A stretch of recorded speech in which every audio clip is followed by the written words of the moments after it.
오늘 함께 읽은 이제 결론장 갈라디아서 6장을 중심해서 십자가의 생활화라는 제목으로 하나님 말씀 증거합니다. 갈라디아서 마지막 결론이죠. 갈라디아서를 쓰게 된 이유는 유대인들 가운데 기독교인이 된 사람들 중에, 기독교인은 됐다고 하는 사람들 중에 예수만 믿어서는 안 되고 율법을 지키고 할례를 받고 그렇게 해야 구원을 받는다라고 얘기하는 그 율법주의자들이 교회에 들어와서, 이 사람들은 사도들에게 허락을 받은 사람들이 아니라고 그랬어요. 사도행전에 보면. 이 사람들이 자기들 멋대로 그 공동체에 들어가가지고 이렇게 헛된 가르침을 전파하니까 교회가 혼란을 겪게 되었고, 갈라디아 교회가 특히나 이 복음에서 멀어지게 되는 것을 너무너무 안타깝게 여긴 사도 바울은 심각하게 생각하고 이 편지를 쓰게 됐습니다. 따뜻한 말로 쓸 수밖에 없는 그런 편지가 오히려 굉장히 강력한 어조로, 우리나 하늘로부터 오는 다른 어떤 천사라도 우리가 전한 복음 외에 다른 복음을 전하는 자들은 저주를 받을지어다, 막 저주를 퍼부수면서까지 해야 할 만큼 심각한 그런 상태에 놓여 있었음을 우리가 앞에서 보았습니다. 이제 막바지에 들어서서 이 내용을 종합하고 결론을 지으면서 6장의 내용은 뭐냐면, 정말 예수를 바로 믿고 십자가의 복음 아래 살아가는 사람들은 어떻게 살아가는 것인가, 그것을 실천적으로 하나씩 설명을 해주고 있는 거예요. 생활 속에서 예를 들어서 설명하는 거예요. 예를 들면 어떤 사람에게 무슨 힘든 인생에 무거운 짐이 있었다. 그러면은 갑자기 그 짐을 어떻게 해야 될 것이냐? 서로 지라. 짐을 서로 지라는 거예요. 2절에 보면은. 그래서 그리스도의 법을 성취하라. 짐을 서로 지라는 거죠. 이런 말씀이 이제 구체적인 생활 속에서 우리가 해야 될 일들입니다. 1절을 먼저 보면은 1절이 뭐라 그랬어요? 사람이 만일 무슨 범죄한 일이 드러나거든 신령한 너희는 온유한 심령으로 그러한 자를 바로잡고 너 자신을 살펴보아 너도 시험을 받을까 두려워하라. 그랬어요. 여기 범죄한 그랬어요. 사람들이 범죄한 일이 드러나거든 그랬어요. 이건 지금 앞에 5장까지 쭉 해오던 얘기의 결론이에요. 갑자기 막 어떤 사람이 도둑질에다가 잡혔다더라. 그래가지고 그런 도둑질에다가 잡힌 사람을 우리가 알게 되면은 그 사람을 바로 잡아주고 뭐 이런 얘기가 아닙니다. 물론 그런 얘기도 갖다 붙이면 될 수 있지만 여기 6장의 얘기는 5장까지 얘기의 결론이에요. 그래서 여기서 범죄한 일이라는 것은 뜬금없는 얘기가 아니고 앞에서 지금 드러나고 있는 죄를 다 얘기하고 있는 거예요. 앞에서 그리스도의 십자가를 벗어나면 그 자체가 죄예요, 그냥. 믿음은 행위 이전의 것이라 그랬잖아요. 행함으로 구원받는 게 아니죠. 믿음은 행위 이전이에요. 그런 것처럼 죄도 어떤 걸 내가 막 도둑질했다, 살인했다, 간음했다, 뭘 남의 것을 뭐 거짓말했다, 이런 행동 이전에 죄가 더 근본적인 죄가 있는 거예요. 지금 그걸 얘기하는 겁니다. 범죄한 일이 있다라고 하는 것은 누가 간음했다더라, 누가 도적질했다더라, 이런 일이 드러나거든 그런 말이 아닙니다. 여기 범죄한이라는 단어는 그 단어를 보니까 파라푸토마티, 두 개의 단어가 붙어서 범죄한 그렇게 번역을 했는데, 파라푸토마티라는 것은 어디로부터 떨어졌다 그런 뜻입니다. 이탈이 되었다 그런 거예요. 기차가 가는데 궤도를 타고 기찻길을 딱 올라가서 가야 되는데 기차가 그냥 앞에 뭐 이상한 물체가 있어가지고 들이받치는 바람에 기차가 탈선을 해버렸다 그런 뜻이에요. 파라푸토마티, 만약에 누가 탈선하면 그런 뜻입니다. 범죄한이라고 번역해 놓으니까 뜬금없는 얘기 같은데 그게 아니라 지금 갈라디아 교인들이 너무 이탈을 해버렸다는 거예요. 복음에서. 탈선해버렸다는 거예요. 그런 일들이 지금 교회 안에 비일비재하게 일어나고 있는 그것을 지금 얘기하고 있는 거예요. 그래서 쉽게 말하면 목사가 자기 신분과 자기의 위치를 망각하고 목사의 신분을 이탈해버렸다. 그런 것과 같은 거예요. 공무원이 공무원의 신분과 지위를 망각하고 이탈했다. 시애틀에 와서 일하는 영사관에 한국에서 파송해서 와서 일하는 한국의 교민들을 잘 돌보고 대한민국의 국익을 위해서 이렇게 일하라고 보내놨더니 그 사람들이 열심히 일하잖아요. 그런데 그 중에 한 사람이 만약에 신분과 자기의 지위를 이탈해버렸다. 그걸 망각하고 엉뚱한 일을 했다. 그러면 이제 망신을 사고 대한민국에 알려지면 불러들여가지고 직위 해제를 한다든지 막 어떻게 난리가 나지 않습니까? 이탈한 거예요. 여기 범죄한이라는 말이 도둑질한 사람 잡아다가 잘 이렇게 해갖고 해라 이런 얘기가 아니에요. 지금 5장까지 얘기를 우리가 염두에 두고 봐야 돼요. 그 성도들이 전부 복음에서 이탈하고 있어요. 지금 이단자들이 들어와가지고 잘못 가르쳐놓은 거예요. 지난주에 제가 주일날 말씀드렸던 자기 십자가에 대하여 사람들이 이탈을 한 거예요. 갈라디아서 3장 1절이 그랬잖아요. 어리석도다 갈라디아 사람들아, 예수 그리스도께서 십자가에 못 박힌 것이 너희 눈앞에 밝히 보이거늘 누가 너희들을 끄이드냐 그랬어요. 누가 너희들을 거기서 이탈하게 했냐는 거예요. 지금 그 문제를 얘기하고 있는 거예요. 그래서 그 중에 다 이탈한 건 아니고 신령한 자리에 그대로 지금 있는 사람들이 있어요. 그 사람들은 이탈한 사람들을 바로잡아줘야 된다. 그리고 너희도 자칫 잘못하면 거기서 벗어날까 두려워하고 조심해라는 거죠. 네. 그러니까 십자가를 벗어나면 그 자체가 죄입니다. 그냥. 왜 그러는가? 그것을 제가 성경 공부 시간을 통해서든지 말씀을 통해서 여러 번 누차 강조했습니다. 가서 도둑질 하기 전에 더 근본적인 죄가 있는 거예요. 더 무서운 죄가 있는 거예요. 예, 도둑질한 죄야 회개하면 용서받을 수 있지만 십자가를 벗어난 죄는 용서가 안 되는 거예요. 이건 저주로 그냥 가버리는 거예요. 예, 너무 무서운 죄입니다. 그래서 여기서 이탈해버리면 안 되기 때문에 십자가를 이탈하는 순간 이미 이 사람은 그냥 저주 아래로 사탄의 그냥 밥으로 사탄의 입속으로 쏙 들어가 버린 것과 똑같은 거예요. 예. 죄가 뭐라 그랬어요? 성경에서는 사람들이 윤리적으로가 너무 이렇게 훈련이 돼 있어가지고 윤리적으로 죄를 생각해요. 도둑질하고 살인하고 간음하고 이렇게 이런 것이 물론 윤리적으로 당연히 죄죠. 하나님이 없는 세상에도 그건 다 죄입니다. 그러나 성경에서는 그보다도 더 근본적인 저주받는 죄를 얘기하는 거예요. 그 저주받는 죄가 그 속에 있기 때문에 그 죄에서 열매가 맺혀지기를 도둑질도 나올 수 있고 경우에 따라서는 살인도 하게 되고 거짓말도 하게 되고 탐욕과 정욕에 빠지게 되고 쾌락에 빠지게 되고 막 그러는 거예요. 그런 죄의 열매가 나타나는 이유가 뭐냐는 거예요. 이게 이탈했기 때문에 그런 거예요. 이탈했기 때문에. 목사 아니라 목사 할아버지라도 여기서 이탈하면 그 죄를 짓는 겁니다. 그러니까 여러분 가끔 우리가 가슴 아픈 뉴스를 들을 때 말이에요. 그냥 죄인이 죄 짓는 것을 이상하게 여길 일 없지만 목사가 죄를 지었다 그러면 그냥 속상한지 몰라요. 그걸 또 그냥 1시간 동안 막 텔레비전에서 방영하고 그래봐요. 천불이 난다고요.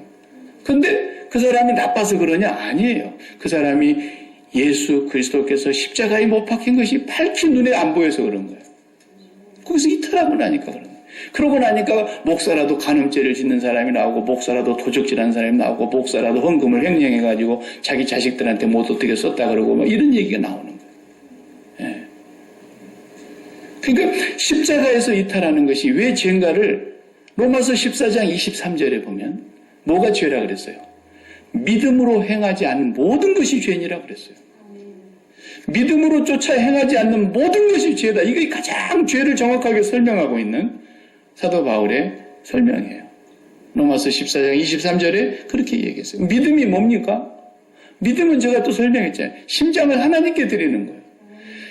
여지껏 심장을 세상에다 붙이고 살던 우리 죄인들이 이 심장을 다 떼서 하나님께로 올려 바치는 거예요. 전능하사 천지를 만드신 하나님 아버지께 내 심장을 드립니다라는 거예요. 그게 사도신경이에요. 코달에 심장을 바칩니다. 그러니까 심장을 하나님께로 바치려고 그러니까 어떻게 해야 돼요? 세상에 붙어있던 걸 다 끊어내야 되잖아요. 세상에 붙어있던 심장을 다 잘라내야 되잖아요. 이걸 뭘로 잘라요? 예수 그리스도의 십자가에서 같이 죽지 않으면. 그 텅 빈, 예수님은 죄가 없이 십자가에 달리셨는데 그 텅 빈 죄 없는 자리에 내 죄가 뭐예요? 십자가에 우리가 갖다 끼워 넣어야 될 죄가 뭐예요? 심장을 하나님께 드리지 못하고 맨날 세상에 붙이고 살았던 죄. 예? 믿음으로조차 행하지 않은 모든 것이 죄라니까요. 심장을 하나님께 마음을 드리지 않는 모든 것이 죄라니까요. 그러니까 십자가로 말미암지 않고는 이 죄를 끊을 수 있습니까? 못 끊어요. 그래서 자기 십자가를 지고 나를 쫓지 않는 자는 절대 불가능하다 그런 거예요. 그래서 십자가를 통해서 주님을 따를 수 있는 거죠. 이 십자가만이 세상에 붙어있는 우리의 죄의 정욕, 육신의 정욕, 안목의 정욕, 이생의 자랑거리에 붙어있는 이 마음의 모든 죄된 것들을 십자가로 멸하셨기 때문에 주님이 우리는 그 십자가 자리에 우리 죄를 다 끼워 넣은 거예요. 그래서 우리 죄가 다 그리스도의 죽음으로 내가 죽은 것이 되었고 그리스도께서 다시 죽은 자 가운데서 하나님이 일으키심으로 우리도 그리스도와 함께 연합하여 산 자가 되었고 그리스도가 승천하시고 그리스도가 보좌 우편에 가심으로써 우리는 그분을 따라서 마음이 하늘에 앉은 자가 된 거예요. 네. 믿음으로조차 하지 않는 모든 것이 죄입니다. 도적질하는 것보다 더 우선적인 죄예요. 이것은. 네. 여기서 이탈한 사람들 파라푸토마티 그 십자가가 그렇게 너희 눈앞에 밝히 보이는데 누가 너희들을 꼬였길래 너희가 그 십자가에서 벗어났냐는 거예요. 이것을 드러나는 사람들은 이제 온유한 사람들이 온유한 심령으로 가서 잡아줘야 된다는 거예요. 그 사람들을. 네. 다른 길로 인도해야 되고 우리도 그런 마음에 빠지지 않도록 두려워하는 마음으로 우리가 시험에 들지 않도록 우리도 조심해야 된다는 거예요. 그래서 정상적으로 사는 삶을 가만히 봐봐요. 자, 제가 세가지고 교육할 때만 항상 가르치는 그 그림이 생각나죠? 정상적으로 사는 사람 봐봐요. 이 세상의 모든 사람들이 정상적으로 사는 사람들을 다 보세요. 아침에 일어나면 몸을 씻고 밥 먹고 일터로 갑니다. 직장으로 갑니다. 자식을 키운 사람은 자식을 돌봅니다. 여러 가지 자기 주어진 임무를 공부를 합니다. 다 정상적으로 그걸 사는 거예요, 지금. 그런데 그것에 마음이 딱 붙어가지고 그것에 마음이 온전히 꽂혀가지고 내가 내 인생을 사업에서 성공해가지고 부자도 되고 내 인생을 한번 실현시키는 멋진 삶을 살아버리라. 이것이 정상적으로 살아가는 사람들의 마음속에 있는 너무나 당연한 꿈이고 비전이에요. 근데 성경은 뭐라 그래요? 그걸 보고 그게 죄라는 거예요. 그게. 그러니까 세상 사람들이 이 죄를 이해하겠어요? 못하겠어요? 이해를 못하는 거예요. 누가 와야만 이게 죄인지를 알게 돼요? 성령이 오시면 죄에 대하여, 의에 대하여, 심판에 대하여 다 밝히실 거라는 거예요. 자기는 죄가 없는 줄, 이게 지금 정상적으로 살아가는 삶인 줄 알아요. 자식을 성공시켜가지고 1등자는 자녀로 만들고 이 자녀가 말이죠. 엄청난 정말 출세하는 그런 자녀로 만들고 부모님 생각들 중에 안 그런 사람 누가 있어요. 근데 그게 죄라니까요. 성령이 오시기 전까지는 그게 정상인 줄 알았어요. 성령이 오셔서 네가 네 마음이 지금 자식한테 완전히 꽂혔구나. 자식을 성공시켜서 너 인생을 실현하려고 그러는구나. 자식을 성공시켜서 거기서 기쁨을 빨아먹고 살려고 그러는 거구나. 결혼해갖고 남편한테서 행복을 찾으려고 하는 것이구나. 아내한테서 기쁨을 얻으려고 하는 거예요. 이게 다 정상적으로 살아가는 사람들이 늘 하는 건데 그게 죄인 줄을 모르는 거예요. 그게 죄입니다, 여러분. 가장 무서운 죄가 믿음으로조차 하지 아니한 모든 것이 죄예요. 우리도 그러면 장가가고 시집가고 결혼 다 하는데 하지 말란 얘기냐? 아니, 해야 된다고요. 어떻게 해야 되는 거예요? 하나님을 온 마음을 다하여 하나님께 내 심장을 바치고 살아가는 거예요. 그런데 그 하나님께서 어느 날 내 앞에 내 뼈 중에 뼈요 살 중에 살을 데리고 왔어요. 그래서 하나님께서 이것을 여자라 칭하며 아내라 그랬어요. 그러니까 이 아내를 붙들고 하나님이 붙여준 그 남편을 붙들고 거기에 심장과 빨대를 꽂아놓고 거기서 인생의 행복을 만들어 가려고 행복한 가정생활 뭐 이렇게 맨날 꿈꾸는데 천만의 말씀이에요. 거기서 안 나와요. 그런 행복은. 3개월 가면 많이 가는 거예요. 그 눈꺼풀이 벗겨지는 것이 굉장히 요즘은 빨라요. 스피드 시대니까. 옛날에는 한 3년 갔는지 모르겠어요. 금방 벗겨져요. 그래, 거기에 이제 행복한 결혼 생활 하려다가 금방 문제가 이제 발생하면은 어떻게 돼요? 보따리 싸갖고 이제 친정집에 몇 번 왔다 갔다 하고, 버리정머리 잡으려고 막 어떻게 해보고 난리를 치는데, 그때만 잠깐 또 속는 거예요. 앞으로 잘할게. 그러면 또 막 속아갖고. 그 다음에 며칠 지나면 또 마찬가지거든요. 왜 그런 남자한테서 인생의 행복을 찾으려고 그러냐는 거예요. 왜 그런 여자한테서 인생의 기쁨을 맛보려고 그러냐는 거예요. 이게 정상적으로 살아가는 사람들의 삶인데 성경은 그 삶이 어떤 삶이라는 거예요? 내 옛사람, 내 죄된 성품이 세상에다가 마음을 꽂아놓고 마음을 다 붙여놓고 거기서 네 인생의 희노애락을 누리면서 거기서 어떻게 하면 더 좋은 삶, 어떻게 하면 더 행복한 삶, 어떻게 하면 더 만족한 삶을 얻을 것인가 맨 그걸 찾고 있는 거예요. 이런 사람들의 짐을 어떻게 져요? 2절에 보면은 서로 짐을 지라고 했잖아요. 이게 짐이에요. 지금 결혼을 했는데 그렇게 나밖에 없다 그래서 깜빡 속아가지고 결혼했는데 눈꺼풀이 벗겨지고 나니까 이놈이 숨겨놓은 사람이 또 있고 나 몰리 만나고 이거 말도 아니더라는 거예요. 이게 이제 이거 어떻게 해요? 애는 하나 낳았고 이거 어떻게 하냐는 거예요. 그러니까 서로 짐을 나눠지라고 어떻게 해야 되겠어요? 예수 믿는 사람들끼리 모였습니다. 이렇게 모였는데 어떤 사람이 나와서 헤어져. 이렇게 얘기하는 사람도 있어요. 어떤 사람은 또 목사가 헤어지라고 그래요. 빨리. 오래 가기 전에 빨리 헤어지라고. 나중에 그럼 또 칼부림 납니다. 언제는 또 그렇게 헤어진다고 그냥 울고불고 하던 것이 죽게 하면서 살기로 또 당신 없이는 못 살아 그러다가 둘이 만나갖고 옛날에 당신이 나 속썩일 때 남편하고 헤어지라 그랬다고 우리 목사한테 갔더니 목사가요 죽어요 잘못하면. 그게 무슨 짐을 서로 나눠지는 거겠어요. 서로 어떻게 짐을 나눠지냐고요. 진짜 그리스도의 이 짐을 서로 나눠줘야 그리하여 그리스도의 법을 성취하라 그랬잖아요. 2절에 보면. 어떻게 해야 돼요? 십자가를 생활화해야 되는 거예요.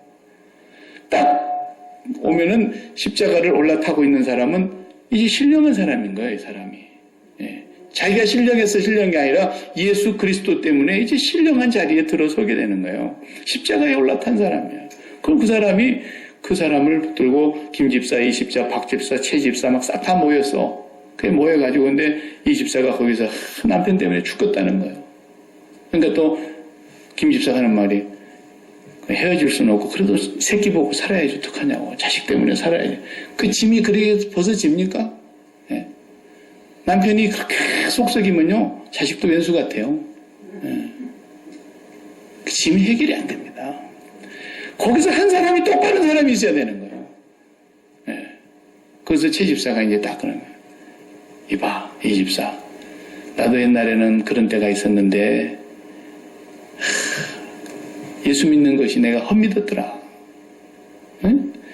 내가 예수를 믿는 것이 뭔지를 몰랐을 때는 정말 사흘이 멀다고 남편하고 싸우고 그랬는데, 내가 예수 믿고 예수님의 십자가 안에서 다 내가 죽으니까, 내가 잘못했더라, 내가 남편한테서 행복과 기쁨과 만족을 빨아먹으려고 했던 그것이 죄였더라. 하나님으로 배가 부르지 않아서 허기진 삶이었는데 하나님으로 배부르지 않았던 그 허기진 배를 그 남편한테서 내가 빨아먹으면서 채워보려고 몸부림을 치는데 남편은 어긋난 길로 가니까 왼수같이 보이고 날마다 싸우고 그랬는데 아니야. 내가 그 남편에게서 뭔가를 얻으려고 거기서 내가 행복을 찾으려고 결혼했던 그 자체가 죄악이었어. 그리고 나는 그때로부터 남편에 대해서 십자가에 못 박아 죽었어. 그리고 나는 하나님을 구했어. 하나님께 마음을 드렸어. 하나님께 마음을 바쳤어. 하나님으로부터 오는 그 사랑, 그 기쁨, 그 행복을 내가 배로 채우니까 그때부터서는 남편이 불쌍하게 보이더라. 요런 똑바른 사람이 한 명 있어야 되는 거예요, 거기. 그 사람이 십자가를 생활을 하고 있는 사람이거든요. 그래서 문제를 바로 보게 해주고 거기서 같이 기도하고 우리가 지금까지 십자가에 못 박힌다는 말이 뭔 말인지를 몰랐는데 내가 세상에서 행복을 찾으려고 엉뚱한 곳에서 빨대를 꽂아놨던 다 그 빨대를 이제는 하나님께로 심장을 바치는 게 믿음이야. 심장을 드리는 게 믿음이야. 그렇게 믿음으로 쫓아 행하지 않았던 모든 것이 죄였어. 그 문제를 지적하고 그걸 나누는 거예요. 근데 막 그걸 가르치는 것처럼 말이야. 네 믿음이 틀려먹어서 그래. 뭐 이렇게 하면 안 된다고 했잖아요. 성경에. 어떻게 하세요? 온유한 심정으로 그러한 자들을 바로잡고 지는 뭐 잘난 것처럼 지는 뭐 아주 완벽한 것처럼 이렇게 하면은 니나 잘하세요. 그런다고. 안 되는 거예요. 나도 옛날에는 그랬다. 너를 볼 때 나를 보는 것 같아서 내가 너무너무 속이 상한다. 마음이 아프다. 같이 우는 거예요. 그럴 때 짐을 나눠지니까 어떻게 돼요?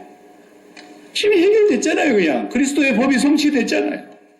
그리하여 그리스도의 법을 성취하는 거예요.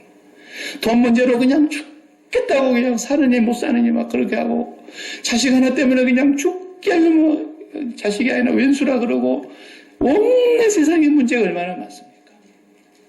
질병의 문제, 뭐 돈의 문제, 또 시대 간의 뭐 고부 간의 문제, 뭐 별의별 문제가 다 있어요. 근데 모든 것이 다 뭐예요? 아니 저 사람도 바람 빠진 풍선이고 나도 바람 빠진 풍선이고 저 사람도 죄인이고 나도 죄인인데 어떻게 바람 빠진 풍선으로 저 풍선을 빵빵하게 불어 넣어주겠냐고. 어떻게 저기에다가 내가 기쁨을 넣어줄 수 있겠어요? 나한테도 기쁨이 없는데.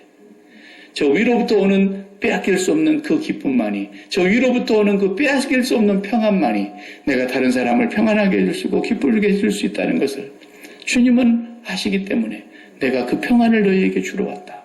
내가 주는 평안은 세상이 주는 것과 같지 않다. 내가 너에게 이것을 이루면 내 기쁨이 너희 안에 있어 너희 기쁨이 충만하게 하려고 하는 것이다.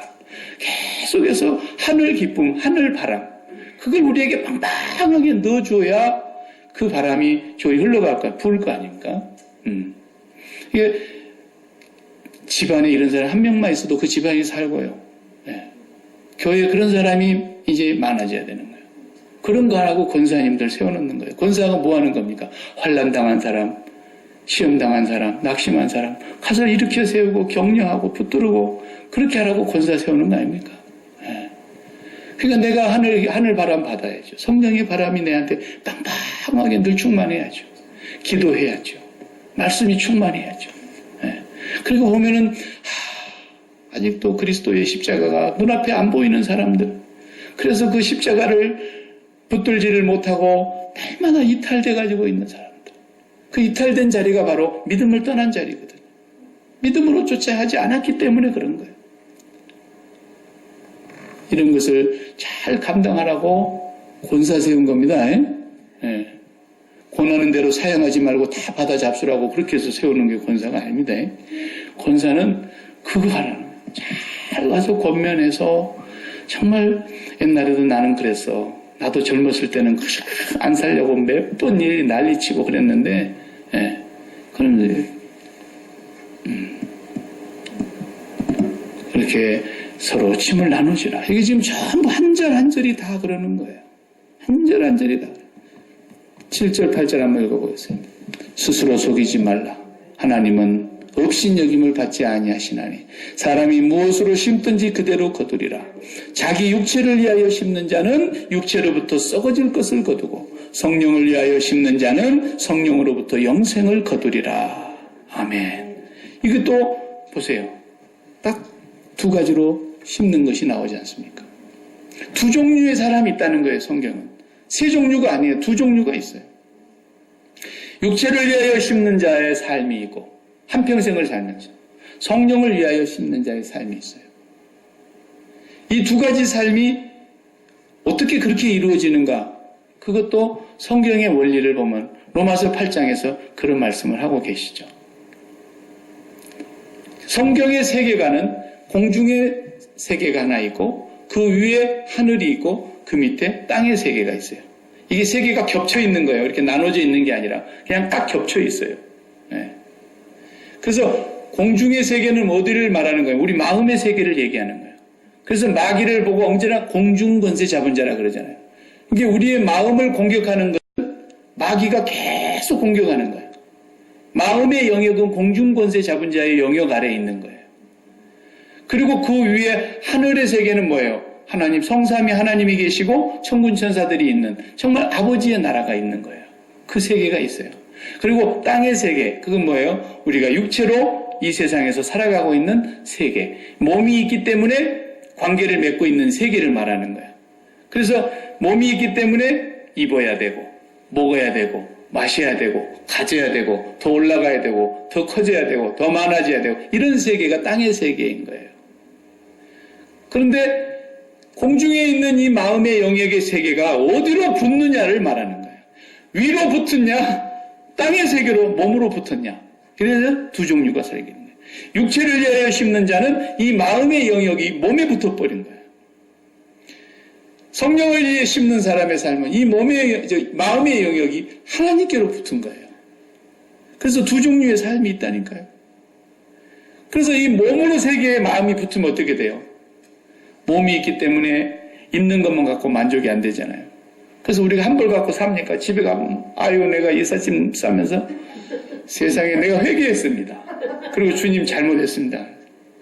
주님은 두 벌 옷도 가지지 않으셨다는데 저는 100벌의 옷을 갖고 있으니 정말 너무너무 죄송합니다. 그랬어요. 네. 그러면서도 내가 주님 앞에 감사하지 못했다면 저주를 받아야 마땅한 인간 아니겠습니까? 네. 그 입는 것만 갖고 삽니까? 또 먹는 것이 있어야 돼요. 근데 먹는 것도 늘 쌀밥이 고깃국이라고 매일 먹으면 입에서 내가 난다 그러잖아요. 그래서 이제는 보리밥이 좋다고 또 쫓아다니는 사람들 아니십니까? 이 사람의 입이라는 게 한도 끝도 없는 겁니다. 이게. 거기다가 또 집이 있어야 되잖아요. 화장실 한 개 갖고 있는 집을 갖고 있다가 두 개 있는 집에 이삿짐 축하하러 갔더니 화가 나는 거야. 그래서 나는 2개 반짜리 사야 되겠다. 3개짜리 사야 되겠다. 좀 더 큰 거 사야 되겠다. 한도 끝도 없는 거예요.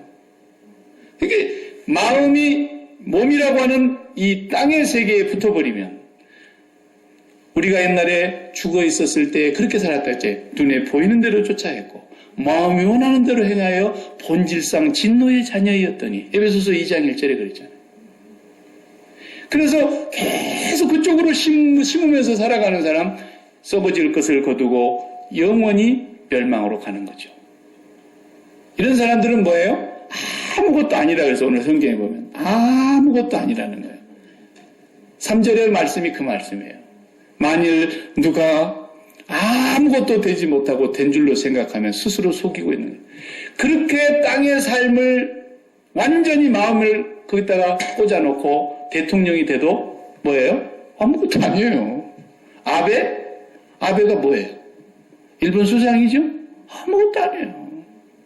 그러니까 뭐라고 헛소리 하면 열받지 마요. 아무것도 아닌 것이 헛소리하고 있는 거니까. 아무것도 아니에요. 시진핑?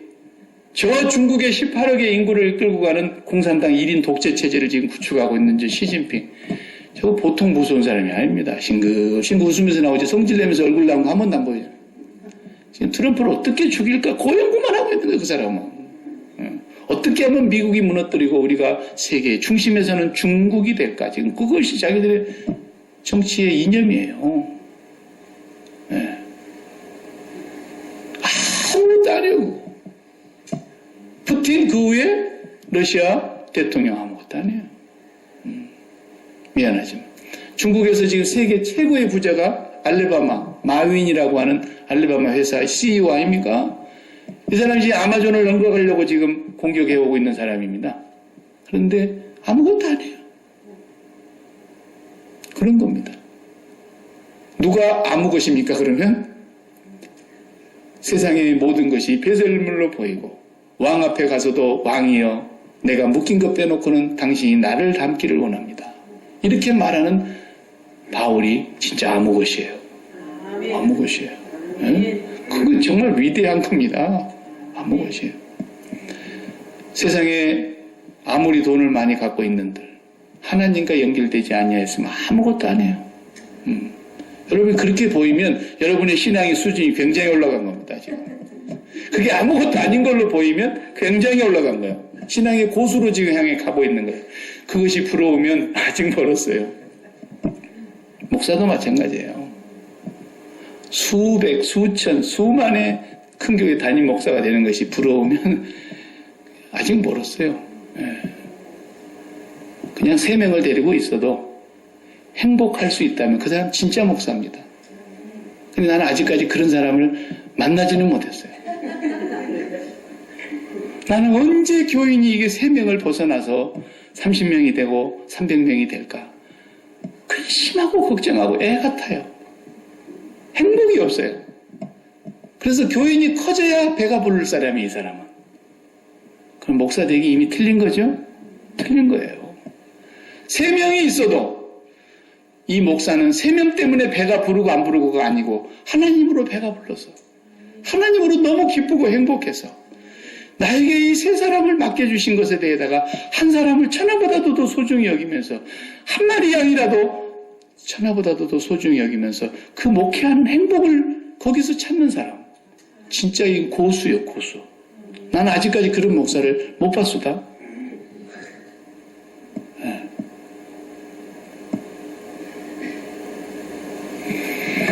그렇기 때문에 뭐 아무것도 되지도 못하면서 뭐 된 줄로 생각하고 이거 정말 웃기는 거죠. 하나님 보실 때 인류 역사가 지금 얼마나 발달하는가 보세요. 조금 지나보세요. 제가 얘기했죠.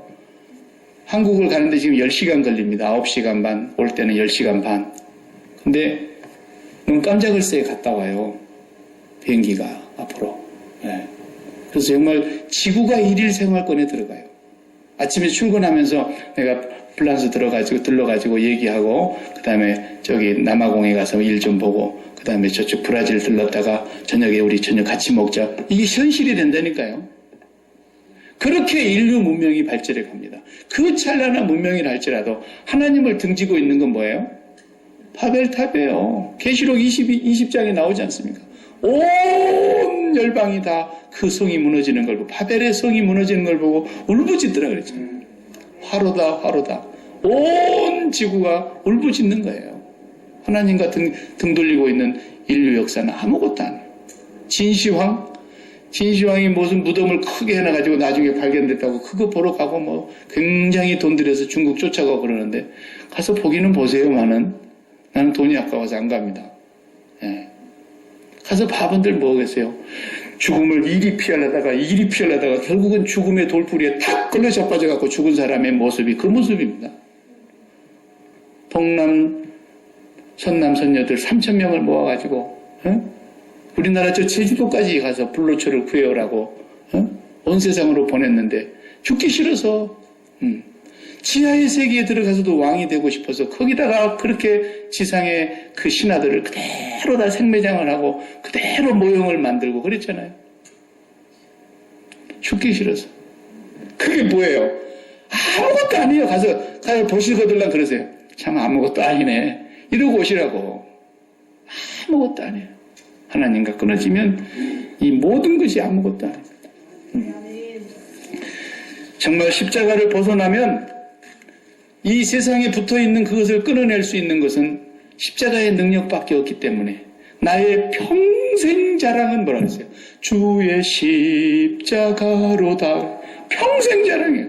사도 바울이 그렇게 얘기합니다. 평생 자랑은 내가 이 세상에 마음 붙이지 않도록 해주시고 이 세상에 내가 심장을 꽂아놓고 살았던 모든 것에서 내가 죽게 해주시고 이 모든 죄를 십자가에 갖다 다 놓았더니 주님이 다 짊어지시고 내 죄를 깨끗이 용서해 주시고 주님과 함께 죽게 해주셨기 때문에 나는 날마다 예수 죽음에 내 생명을 넘깁니다. 그랬어요.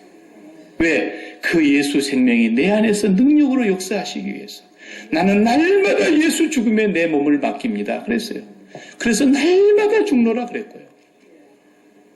십자가의 능력 외에는 이 세상에 붙어있는 마음을 끊어낼 힘이 없어요. 그래서 이 세상에 붙어있는 마음을 끊어내면 그 마음이 하늘로 올라가요. 성령이 붙들고 하늘로 올라가는 거예요.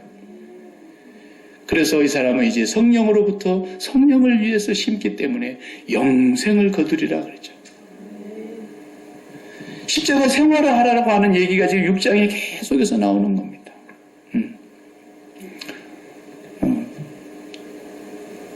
6절에 보면 가르침을 받는 자는 그 말씀을 가르치는 자와 모든 좋은 것을 함께 하라 그랬어요. 네. 그러니까 사도 바울은 말씀을 전하러 다니느라고 돈벌이를 제대로 못하니까. 예. 그러니까 감자를 많이 캐가지고 감자가 나왔으면 감자도 좀 사도 바울에게 갖다 주고 좋은 거 있으면 같이 나눠 먹어라. 그런 말이에요, 그게. 어려운 말이 아니거든요. 예. 오이를 심었는데 오이가 막 주렁주렁. 그러면은 목사님 집은 오이를 심어놨으니까 안 갖고 와도 돼. 오이 없는 집에 오이를 이렇게 갖다 주면서 오이도 나눠 먹고. 그러면 그게 좋은 거라는 거예요. 그것이 그리스도의 사랑을 실천하는 거라는 거예요. 이웃사랑을 실천하는 거라는 거예요. 아니 하나님이 능력이 없어서 오이 그까짓 거 뭐 한 가마니 땅에다가 그냥 앞집에 그냥 마당에다 내려놓으실 수 있는 분이죠. 그러나 그렇게 하면 하나님과 그 사람과 관계로 끝나버리잖아요. 그런데 하나님이 다른 사람에게 많이 주셨는데 그 사람이 없는 사람에게 이렇게 갖다 주니까 하나님의 사랑이 전달이 되므로 그리스도의 법을 또 성취하게 되잖아요. 그렇게 살아가는 거예요. 그래서 초대교회가 성령이 충만해지니까 자기 것을 자기 것이라고 하는 자들이 아무도 없고 다 팔아가지고 막 사도들의 발 앞에 갖다 놓더라잖아요. 왜? 있는 자와 없는 자가 유무상통하기 위해서. 십자가가 생활화되게 되면은 그것이 점점 내게서 훈련이 되는 거예요. 그렇죠? 그런 거예요. 이게 지금 이제 6장 결론을 내리려고 하다 보니까 바울이 하나하나 지금 이렇게 예를 들어서 누가 이탈한 자들이 있거들랑 먼저 그분에게 가서 온유한 심령으로 그를 바로잡아줘야 된다. 따뜻한 마음으로 바로잡아줘야 된다. 그러니까 어떤 사람은 백날 잡아줘도요 안 되는 사람이 있어요. 여러분 신앙생활 하다 보면 그런 걸 느끼잖아요. 나도 바빠 죽겠는데 나도 그냥 허리가 끊어지게 힘들어 죽겠는데 그래도 누구 좀 어렵다 그러면 가서 그냥 국이라도 한 거 끓여가지고 막 갖다가 그냥 어떻게 해서든지 좀 해보려고 애를 써도 아이고 먹고 또 못된 짓 하고 교회도 안 나오고 그럴 때가 있어요. 그러면 그냥 나도 지친다고요. 그때 또 내가 하나님의 사랑이 또 너무 많이 빠져나갔구나. 바람이 빠졌구나. 그리고 하나님 앞에 가서 또 기도해야 돼요. 그래서 바람이 빵빵하게 채워져야 돼요. 내가 저 사람 바뀌면 기뻐하려고 그랬구나. 주님은 우리가 의로울 때 십자가 지신 것이 아니라 죄인 되었을 때 죽어주시기까지 했다는데 저 사람 언제 바뀔지는 모르겠지만 뭐라 그랬어요? 9절에 우리가 선을 행하되 낙심하지 마라. 포기하지 아니하면 때가 이름에 거두리라. 나 죽은 뒤에 거둘 수도 있어요. 예? 내가 이 교회 떠나고 다른 교회 가버렸다는데 그때 그렇게 말 안 듣던 사람이 교회에 제일 충성한다 이렇게 바뀔 수 있다니까요. 나도 그런 경험을 해요. 예. 그렇게 목사서 애를 태우던 교인이었는데 나중에 들려오는 소식이 그 사람이 그렇게 열심히 한다는 거예요. 그렇다니까요. 언제 열매를 하나님이 거두실지 모르지만 하나님의 때가 있는 것 같아요. 낙심하지 말고 에이씨 이제 안 나와불든지 말든지 이러지 말고 하여튼 우리가 해보자고요. 전부가 다 10절에 보면은 그러므로 우리는 기회 있는 대로 모든 이에게 착한 일을 하되 안 믿는 사람에게도 해야 되지만 더욱 믿음의 가정들에게 할지니라. 그래서 믿음 사람들한테 잘해야 됩니다. 예. 믿음의 가정들에게 잘해야 돼요. 예. 믿음의 가정들을 잘 돌보는 또 우리가 되어야 됩니다.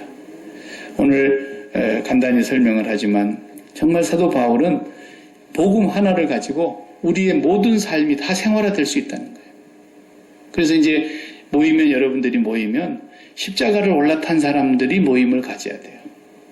그렇지 않으면 모여갖고 맨 쓸데없는 얘기만 한다니까. 교회에 와서 십자가를 올라타서 대화를 해야 돼요. 그래서 내가 세상에 대해서 죽고 정말 예수로 날마다 살아가는 그 삶으로 모인 사람들이 돼야 돼요. 그럼 이제 골프를 치러 가는 사람이 네 사람이 골프 칩시다. 그러면 이제 네 사람이 약속하고 가잖아요. 그럼 골프 치는 사람들이 다 골프 가방 메고 옵니다. 그럼 골프 가방을 어떻게 합니까? 좀 안고 가는 게 아니라 뒤에 트렁크에 다 실어요. 그리고 몸은 이제 앞에 딱 네 사람이 타고 가는데 트렁크 앉아가지고 몸에 앉아가지고 네 사람이 계속 트렁크에 있는 골프 가방 얘기하고 갑니까? 그래 안 해요. 그 가방 뒤에 실어놓고 잊어버려요. 그리고 그냥 자기들의 관심사만 얘기하고 가는 거예요. 그 원리가 똑같은 거예요. 교회 안에 짐을 지고 다 들어와요. 수많은 만 가지 짐으로 상처 입고 눌리고 억압당하고 속상하고 그런 사람들이 짐을 지고 교회 오는데 교회 온 사람들이 다 어떻게 해야 돼요? 다 짐은 트렁크에 실어놓고 십자가에 올라타야 된다니까요. 십자가에 올라타 놓고만 짐 얘기만 하면 안 되는 거예요. 십자가에 올라탄 사람은 짐에 대해서 죽어야 된다니까요. 내가 이 짐에 대해서 안 죽어서 그런구나. 그러면서 그 십자가에 관심사만 얘기를 해야 돼요. 그렇게 김 집사님 얘기하고 이 집사님 얘기하고 박 집사님 얘기하고 최 집사님 얘기하고 막 이렇게 하다 보면은 나의 문제가 해결이 안 됐는데도 저 사람이 얘기하는 곳에서 답이 나와요. 또 나 문제를 얘기했는데 저 사람이 내 얘기를 듣다가 답을 찾아요. 십자가에 올라타면 그런 일이 벌어져요. 그래서 서로 짐을 지게 되는 겁니다. 이게 바로 진짜 그리스도의 법을 성취하는, 사랑의 법을 성취하는 짐인 거예요. 십자가로 나눠가는 거예요. 십자가가 아니면 짐을 나눠질 수가 없어요. 네. 사람은 한계가 있기 때문에 짐 한 3번 지어주면요, 3세판 가면 그냥 넘어집니다. 네. 짐을 져줄 수. 이걸 알으셔야 돼요. 그래서 이제는 십자가를 생활화하는 것이 우리가 목표가 돼야 됩니다. 매일매일 생활화하십시오. 마음이 상한 일이 생깁니까? 그러면 십자가를 바라다 보면서 내가 무엇을 심장을 어디다 붙였길래 내가 이렇게 오늘 또 마음이 상했을까? 이걸 생각하면서 다시 마음을 하나님께로 돌이켜야 됩니다. 전능하사 천지를 만드신 하나님 아버지께 내 심장을 바칩니다. 그의 아들 독생자 우리 주 예수 그리스도께 내 심장을 바칩니다. 동정녀 마리아에게서 나시고 본디오 빌라도에게 고난을 받으시고 십자가에 죽으시고 부활하시고 승천하신 그분을 내가 믿습니다가 아니라 그분께 내 심장을 바칩니다라는 거예요. 계속 우리가 사도신경을 외우면서 심장을 하나님께로 올려드려야 돼요. 그래야 내 마음 상한 게 싹 사라지는 거예요. 아, 내가 엉뚱한 데서 오늘 또 뭘 빨아먹으려고 그랬구나. 그래서 하나님께로부터서 힘을 얻으시기 바랍니다. 하나님께로부터서 위로를 얻으시기 바랍니다. 하나님께로부터서 기쁨을 얻으시기 바랍니다. 하나님께로부터 용서의 기쁨을 맛보시기 바랍니다. 그래서 하나님의 바람이 내 마음에 빵빵하게 채워질 때 그 상처를 줬던 사람이 이제 내가 기도가 나오는 거예요. 하나님, 저 사람이 바람이 빠져서 공고해서 나에게 이렇게 상처를 줬는데 하나님 불쌍히 여겨주시기 바랍니다. 그리고 용서가 되는 거죠. 이게 진정한 용서가 되는 거예요. 그래야 십자가로 모든 게 가능하다니까요. 안 되는 거 있으면 갖고 와봐요. 십자가로 다 됩니다. 어떤 것도 다 됩니다. 그것이 아니라면 복음이 아니죠. 능력이 아니죠. 십자가는 하나님의 지혜와 지식과 모든 보화가 다 감추어져 있습니다. 그 은혜를 여러분과 제가 생활을 하실 수 있기를 바랍니다. 기도하십시다. 하나님 감사합니다. 오늘 또 우리가 이렇게 연약합니다. 우리 연약한 공동체 안에 정말 쉽게 상처받고 쉽게 무너지고 쉽게 시험 들고 쉽게 정말 우리들이 믿음이 허물어져 버릴 때가 너무너무 많은 연약한 공동체입니다. 하나님, 우리가 그렇게 연약한 자들입니다. 우리가 그렇게 부족한 자들입니다. 주님이 붙들어주지 아니하시면 설 수가 없는 저희들입니다. 이 세상은 너무 우리 인생은 우리가 살아가기에 무겁습니다. 우리가 살아가는 삶은 그리고 우리가 가서 부딪히는 세상은 너무 크고 너무 무거워서 우리는 질 수도 해결할 수도 이길 수도 없는 연약한 자들입니다. 주님 바라보지 않고는 한순간도 설 수 없는 저희들을 불쌍히 여겨 주옵소서. 날마다 주 예수 그리스도의 십자가 앞에 나아가 우리의 무거운 짐을 다 주님께 내려놓고 주님과 함께 십자가에서 죽는 저희들 되게 하여 주시고 날마다 죽음을 경험하는 저들이 되게 하여 주시고 날마다 그리스도의 십자가가 우리 눈앞에 밝히 보이는 은혜를 허락하여 주시어서 십자가로 승리하는 저희들 되게 하여 주시옵소서. 예수님의 이름으로 기도하옵나이다. 아멘.